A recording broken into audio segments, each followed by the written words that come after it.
ಪಾಕಿಸ್ತಾನ ಈಗ 4 ದೇಶ ಆಗುವ ಸಮಯ ಹತ್ರ ಬಂತು. ನಾವು ಕರೆಕ್ಟಾಗಿ ಅಬ್ಸರ್ವ್ ಮಾಡಿದ್ರೆ ಬಾಂಗ್ಲಾದೇಶ ಯಾವ ರೀತಿ ವಿಭಜನೆ ಆಯಿತು ಅದೇ ರೀತಿ ಕೂಡ ಎಲ್ಲ ಲೂಪ್ ಹೋಲ್ಗಳು ಅನ್ನೋದು ಲಿಂಕ್ ಆಗ್ತಿದೆ. ಒಂದು ಕಡೆ ನೋಡಿದ್ರೆ ಬಲೂಚಿಸ್ತಾನ್, ಇನ್ನೊಂದು ಕಡೆ ನೋಡಿದ್ರೆ ಸಿಂಧ್ ಪ್ರಾಂತ್ಯದ ಜನ ನಮಗೆ ಸಪ್ರೇಟ್ ದೇಶ ಬೇಕು ಅಂತಿದ್ದಾರೆ. ಇನ್ನೊಂದು ಕಡೆ ನೋಡಿದ್ರೆ ಖೈಬರ್ ಪಖ್ತೂನ್ವಾದಲ್ಲಿ TTP ಅಂದರೆ ಈ ತಾಲಿಬಾನ್ಗಳು ಅಫ್ಘಾನಿಸ್ತಾನಲ್ಲಿದ್ದಾರೆ, ಅವರ ತಮ್ಮರ ತಂದಿರು ಪಾಕಿಸ್ತಾನ್ ಆರ್ಮಿಯ ಮೇಲೆ ಬ್ಯಾಕ್ ಟು ಬ್ಯಾಕ್ ಅಟ್ಯಾಕ್ಗಳನ್ನು ಮಾಡ್ತಿದ್ದಾರೆ. ಇನ್ನೊಂದು ಕಡೆ ನೋಡಿದ್ರೆ ಬಲೂಚಿಸ್ತಾನ್ ಅವರು ಲಾಸ್ಟ್ ಟೈಮ್ ಆರ್ಮಿಯನ್ನು ಹೈಜಾಕ್ ಮಾಡಿರೋದು ನಿಮಗೆಲ್ಲ ಗೊತ್ತೇ ಇರುತ್ತೆ.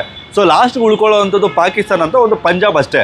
ಸೊ ಒಟ್ಟಾರೆಯಾಗಿ ಭಾರತ ಮತ್ತು ಯುದ್ಧ ಆದರೆ ಪಾಕಿಸ್ತಾನ್ಗೆ ಏನೇನಾಗುತ್ತೆ? ಮತ್ತು ತುಂಬ ಜನ ಕೇಳ್ತಿರೋವಂಥದ್ದು, ಇವಾಗ ನ್ಯೂಕ್ಲಿಯರ್ ಬಾಂಬ್ ಹಾಕ್ಬಿಟ್ರೆ, ಇವಾಗ ಅವ್ರ ಹತ್ರ ಕೂಡ 132 ನ್ಯೂಕ್ಲಿಯರ್ ಬಾಂಬ್ ಇದೆಯಲ್ವಾ, ಸೊ ನಮ್ಮ ಮೇಲೆ ಹಾಕ್ಬಿಟ್ರೆ ನಾವೆಲ್ಲ ಸತ್ತೋಗ್ತೀವಲ್ಲ ಯುದ್ಧ ಆದರೆ ಅಂತ. ನೋಡಿ, ಅವ್ರ ಹತ್ರ ಇರುವಂಥ ನ್ಯೂಕ್ಲಿಯರ್ ಬಾಂಬು ಇವಾಗ ನಾರ್ಮಲಾಗಿ ವಾರೇಡ್ ಮತ್ತು ಮಿಸೈಲ್ಗಳಂತ ಕರಿತೀವಿ. ಇವಾಗ ಇದು ವಾರೇಡ್ ಅಂದರೆ ಇದನ್ನು ತೊಗೊಂಡೋಗೋದಕ್ಕೆ ಒಂದು ಮಿಸೈಲ್ ಅನ್ನೋದು ಬೇಕು. ಸೊ ಅದು ಎಷ್ಟು ರೇಂಜ್ ಇರುತ್ತೆ ಅನ್ನೋದು. ಪಾಕಿಸ್ತಾನ್ ಜಸ್ಟ್ ಒಂದು ನ್ಯೂಕ್ಲಿಯರ್ ಬಾಂಬ್ ಹಾಕಿದ್ರೆ ಅನ್ಕೊಳ್ಳಿ, ಅವರು ನಮ್ಮ ಬೆಂಗಳೂರು ಮೇಲೇ ಹಾಕಿದ್ರೆ ಅನ್ಕೊಳ್ಳಿ, ದೇಶಕ್ಕೋಸ್ಕರ ಬೆಂಗಳೂರು ಇಡೀ ಸರ್ವನಾಶ ಆದರೂ ಕೂಡ ಅದನ್ನು ಪಕ್ಕಕ್ಕಿಡೋಣ. ಒಂದು ನ್ಯೂಕ್ಲಿಯರ್ ಬಾಂಬ್ ಹಾಕಿದ್ರೆ ನೆಕ್ಸ್ಟ್ ಸೆಕೆಂಡಲ್ಲೇ ಪಾಕಿಸ್ತಾನ್ ಭೂಪಟದಲ್ಲಿ ಇದೆಯಾ ಇಲ್ಲ ಅಂತ ಹೇಳ್ಬಿಟ್ಟು ಅವರು ಹುಡುಕ್ಬೇಕು. ಈವನ್ ವಾಜಪೇಯಿ ಅವರು ಕೂಡ ಹೇಳಿದ್ರು, ನೀವೆಷ್ಟು ಮ್ಯಾಕ್ಸಿಮಮ್ 2 ನಗರಗಳನ್ನು ನಾಶ ಮಾಡ್ತೀರಾ, ಆದರೆ ನಾವು ಇಡೀ ಪಾಕಿಸ್ತಾನವನ್ನು ನಾಶ ಮಾಡ್ತೀವಿ ಅಂತ. ಆ್ಯಂಡ್ ಅವ್ರು ಏನು ವಾರೇಟ್ಸ್ ಇಟ್ಕೊಂಡಿದ್ದಾರೋ ಅದು ಭಾರತದವರೆಗೂ ಬರುತ್ತಾ ಇಲ್ಲ ಕೂಡ ಗೊತ್ತಿಲ್ಲ. ಅವ್ರು ಏನು ಮಿಸೈಲ್ಗಳು ಎಲ್ಲ ಕೂಡ ಮ್ಯಾಕ್ಸಿಮಮ್ಮು ಕೆಲವೊಂದು ಚೀನಾ ಮೇಡಲ್ಲಿ ಇರುವಂಥದ್ದು. ಸೊ ಅವೆಲ್ಲ ಸಕ್ಸಸ್ ಆಗುತ್ತಾ ಇಲ್ಲ ಅಂತ ಗೊತ್ತಿಲ್ಲ. ಸೊ ನೀವು ನ್ಯೂಕ್ಲಿಯರ್ ಇದ್ರ ಬಗ್ಗೆ ತಲೆನೇ ಕೆಡಿಸ್ಕೋಬೇಡಿ. ಆ್ಯಂಡ್ ಇವಾಗ ಪಾಕಿಸ್ತಾನ 4 ದೇಶಗಳಾಗುತ್ತೆ ಅಂತ ಹೇಳಿದ್ರೆ ಏನೇನು ಆಗ್ತಿದೆ ಅಂತ ಹೇಳ್ತೀನಿ ನೋಡಿ.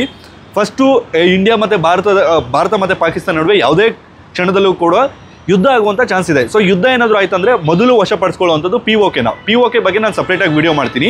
ಬಹುತೇಕ ಎಲ್ಲರಿಗೂ ಗೊತ್ತೇ ಇರುತ್ತೆ POK ಅಂದರೆ ಏನಂತ. ಇನ್ನೊಂದು ಕಡೆ ನೋಡಿದ್ರೆ ಬಲೂಚಿಸ್ತಾನ್ ಸತತ ಒಂದು 2-3 ವರ್ಷಗಳಿಂದ ಪಾಕ್ ಆರ್ಮಿ ಮೇಲೆ ಆಗಿರ್ಬೋದು ಅಥವಾ ಏನು ಪಾಕಿಸ್ತಾನಿ ಚೀನಾದಿಂದ ಬರ್ತಾರೋ ಅವ್ರು ಎಲ್ಲರ ಮೇಲೆ ಕೂಡ ಅಟ್ಯಾಕ್ ಮಾಡ್ತಿದ್ದಾರೆ. ಸಿಂಪಲಾಗಿ ಹೇಳ್ಬಿಡ್ತೀನಿ ನೋಡಿ, ಬಲೂಚಿಸ್ತಾನ್ ಯಾಕೆ ಸಪ್ರೇಟ್ ದೇಶ ಕೇಳ್ತಿದ್ದಾರೆ ಅಂತ.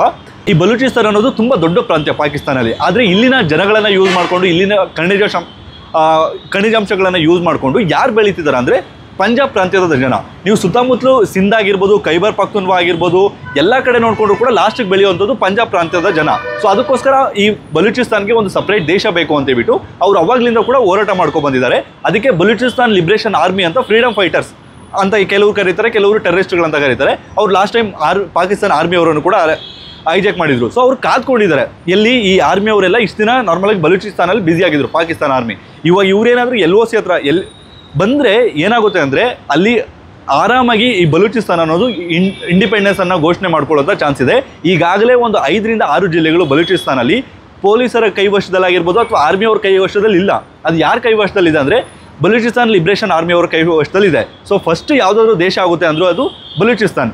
ಎರಡನೇದು ನೋಡಿಕೊಂಡ್ರೆ ಈ ಖೈಬರ್ ಪಖ್ತೂನ್ವಾ ನಮ್ಮ POK ಪಕ್ಕದಲ್ಲೇ ಇರುತ್ತೆ.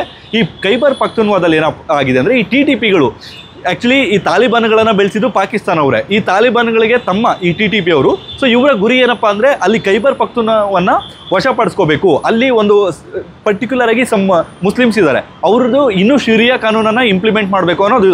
ಅವರು ಲಾಸ್ಟ್ ಟೈಮು ಒಂದು 2-3 ಹಳ್ಳಿಗಳನ್ನು ಘೋಷಣೆ ಮಾಡ್ಕೊಬಿಟ್ಟಿದ್ರು, ಇದು ನಮ್ಮ ವಶದಲ್ಲಿದೆ ಅಂತ ಬಿಟ್ಟು.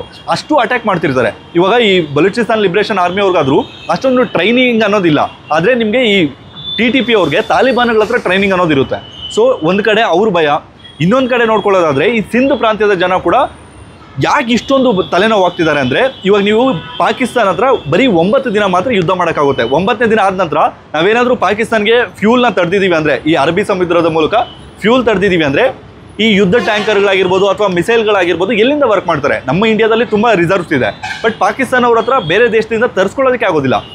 ಸೊ ಅರಬ್ಬಿ ಸಮುದ್ರದಿಂದ ಬರಬೇಕಾದ್ರೆ ಅವರು ಸಿಂಧ್ ಪ್ರಾಂತ್ಯದ ಮೂಲಕನೇ ಹೋಗ್ಬೇಕು. ಗ್ವಾದರ್ ಪಾರ್ಟನ್ನು ಬಳಸ್ಕೊಳ್ಳೋಕ್ಕಾಗಲ್ಲ ಯುದ್ಧ ಆದರೆ, ಬಲೂಚಿಸ್ತಾನ ಅವರ ಕಂಟ್ರೋಲಲ್ಲಿ ಇರುತ್ತೆ. ಸಿಂಧ್ ಅವ್ರು ಏನು ಮಾಡ್ತಿದ್ದಾರೆ ಅಂದರೆ ತಡೀತಿದ್ದಾರೆ.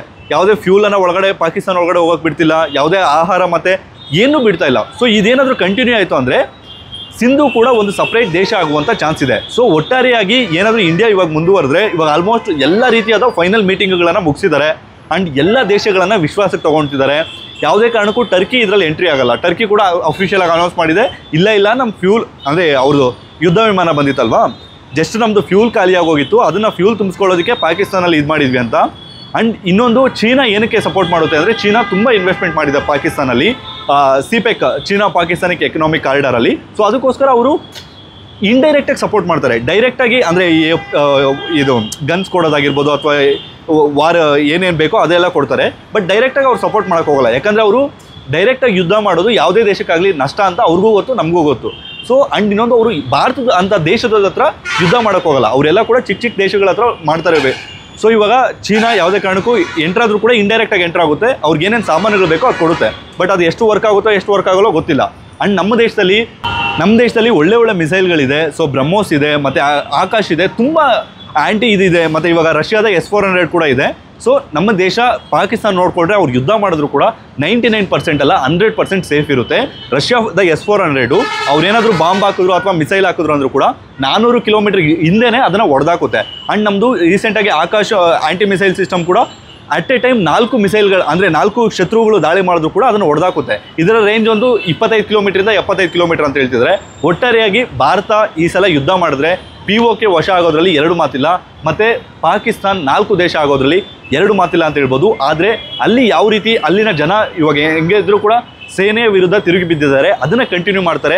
ಅವರು ಎಷ್ಟು ಎಫರ್ಟ್ ಆಗ್ತಾರೆ ಅನ್ನೋದು ಮ್ಯಾಟ್ರ್ ಆಗುತ್ತೆ. ಏನೇ ಆಗಲಿ ನಿಮಗೆ ಗೊತ್ತಿರೋ ಹಂಗೆ ಪಾಕಿಸ್ತಾನ ಈ ಸಲ ಭಾರತ ಯುದ್ಧ ಆದರೆ ಏನಾಗ್ಬೋದು ಪಾಕಿಸ್ತಾನ, ತಪ್ಪದೇ ನಮ್ಮ ಕಮೆಂಟ್ ಬಾಕ್ಸ್ನಲ್ಲಿ ಕಮೆಂಟ್ ಮಾಡಿ. ಈ ವಿಡಿಯೋ ಇಷ್ಟ ಆದರೆ ಈ ವಿಡಿಯೋಗೊಂದು ಲೈಕ್ ಕೊಟ್ಟು ಈ ವಿಡಿಯೋನ ಈಗಲೇ ಎಲ್ಲ ಕಡೆ ಶೇರ್ ಮಾಡಿ.